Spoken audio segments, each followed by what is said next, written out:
أعوذ بالله من الشيطان الرجيم. بسم الله الرحمن الرحيم. يا أيها الذين آمنوا لا تبطلوا صدقاتكم بالمن والأذى كالذي ينفق ماله رئاء الناس ولا يؤمن بالله واليوم الآخر. دا سورة البقرہ دا آیت نمبر دی 264 دریم سپارہ دا او دا زمانگا درس نمبر دی 109 یوسل نهم نمبر درس. پدی آیت کې الله تبارک و تعالی دویم مثال بیان کړی دی. آغا چاله را چې خرچ کوي خو په غلطی طریقې سره او پدی کې د مثال د پاره مثال دی. مطلب دا دی د من او ازا مثالی پر ریا سره ورک او د مثال ورک د ریا سره په بربادی د ثواب کې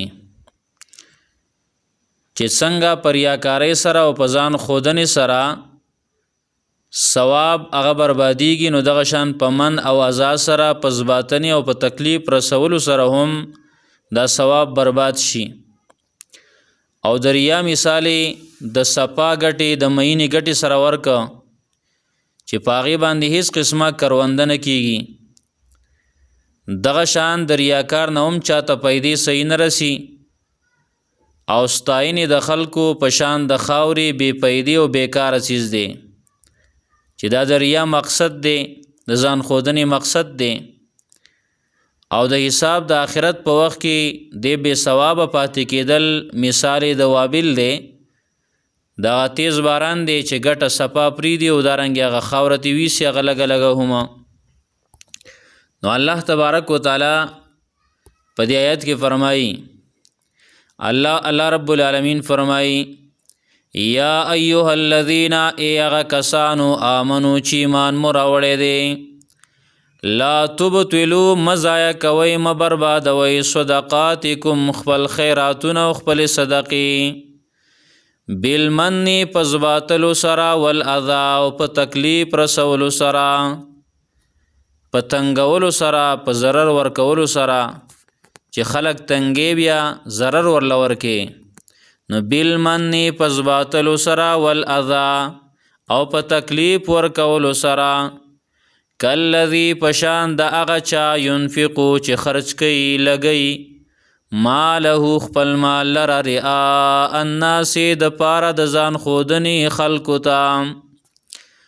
څنګه چې هغه چا لره ثواب نه میلاویږي او ثواب نه محرومه شي او ثواب برباد شي چې کم انسان د ځان ښودنې دپاره خپل مال لګوي، نو دغه شان په ځباطلو سره او په خلکو تنګولو سره ستاسو دغه خیراتونه هغه د ثواب نه په هغې سره محرومه شئ. ولا یؤمنو بالله او ایمان نه لري په الله تعالی باندې والیوم الآخر او په ورځ د آخرت باندې. ولا یؤمنو کې اشاره ده چې منافق اعتقادي وي او یا مراد دا ده چې یقین په ثواب باندې نه لري چې زما ثواب وشي. ځکه ځینې خلک اوی ثواب به مې وشي او نه د ثواب په نیت باندې یو عمل نه کوي، یو کار نه کوي. نو هر یو نیک عمل کول هغه په نیت د ثواب باندې دا پکار دی. الله ولا یؤمنو بالله او ایمان نه لري په الله تعالی باندې والیوم الآخر او په ورځ د آخرت باندې.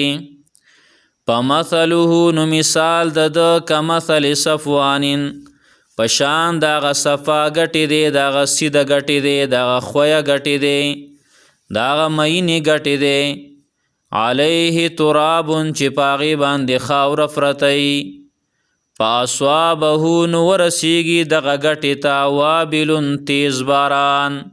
لږه خاوره به پرته ده او سیده کمر دی، سیده ګټه ده، خویه ګټه ده، نو په هغې هغه لږه خاوره چې پرته وي نو په هغې څه فصل نه راخیږي، تیز باران پې وشي خاوره هم تې ویسي. فترکه نو پریږدي دا باران دې ګټې لره سولدن بالکل صفا لا یقدرون د دیو به وصبر نشي قدرت به اون لري لا یقدرون مراد د دې نه دا دی چې د دې عمل هیڅ ثواب ورته نه میلاویږي. دی په دې باندې سوچ کوي چې ماته به ثواب میلاو شي، خو چې من دی اثباتنه د آزاد د خلکو تنګول دي او دغه شان ریاکاری مقصود ده، نو په دې الله رب العالمین ثواب نه ورکوي. لا یقدرون دیو به قدرت ونه لري علی شیء په هیڅ یو څیز باندې مما کسبو دا غنا چې دی وکړي دي. والله لا یهدی القوم الکافرین الله تعالی لار نخی قوم کافرانو ته، توفیق نور کوي الله تعالی قوم کافرانو ته. مراد د دین ثواب ورکول دی یا په زور سره هدایت ورکول دی، نو الله تبارک وتعالی نه ثواب ورکوي او نه په زور باندې هدایت هغه چاله ورکوي، بلکې په هر انسان کې الله تبارک وتعالی دو قوتونه ایښي دي، یو قوت د نیکی او یو قوت د بدی، نو اوس د دله اختیار ورکړلی چې کم قوت استعمالی. والله لا یهدی القوم الکافرین الله تعالی لار نخی قوم کافرانو ته.